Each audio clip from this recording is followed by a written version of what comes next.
Do you want to have a bad time? Sorry, it's rude of me to greet new friends like that.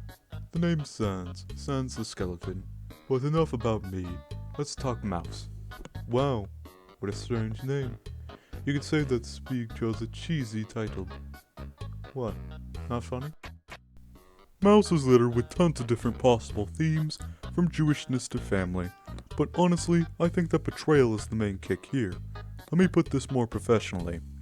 The novel Mouse by Art Spiegelman emphasizes the idea that no one can be trusted in times of peril by using multiple examples of lies told by both the Germans and Jews alike. Let that sink in a bit. Let's take another example that starts the rest of the story's change on page 113, part 1. The protagonist and his hideaway group encounter another Jew looking for safety. The protagonist's friends are not so happy to see the new guest, calling him an informer. Unfortunately for them, the Jew later tells the local police of the family's whereabouts after the protagonist allows him in, getting them captured.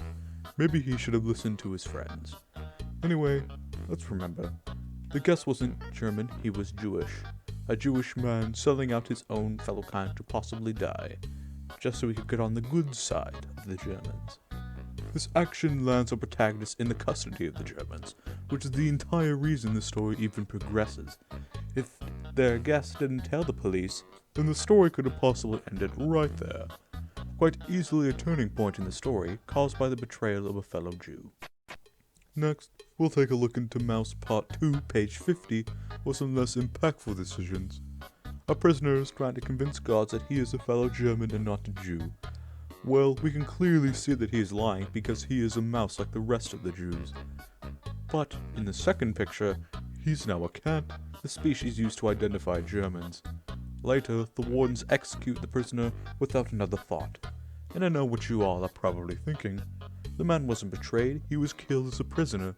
But the prisoner says he has proof that he is in fact a well-respected German, but they laugh and later shoot him. The second picture clearly shows him as a German, not a Jew. First Jews against Jews, now Germans against Germans. We'll look at page 83, part 2 for the final piece of the puzzle. Time-wise, this is the final betrayal event of significance in the book. Some Jews try to sell out gods to shoot over their heads as they run away. The gods, of course, take the money and shoot to kill instead. This is the only German betrays Jew event in the book. You'd think this would happen a lot more, but never have the Germans been betrayed as traitors instead of just servants of their master. Looking earlier in the book only tells us that the Germans are cruel, shooting Jews for fun at times. They do, however, make deals with Jews earlier in the book. Only this time do they turn on them. Well, I think we're done here. Mouse is a really grim book. Betrayal isn't a very happy theme, either. It's really something to think about, too. Is anyone worth trusting when your life is on the line?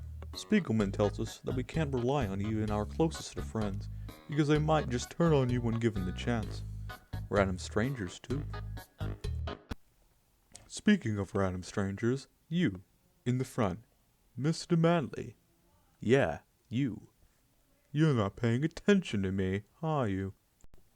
I told you you're going to have a bad time.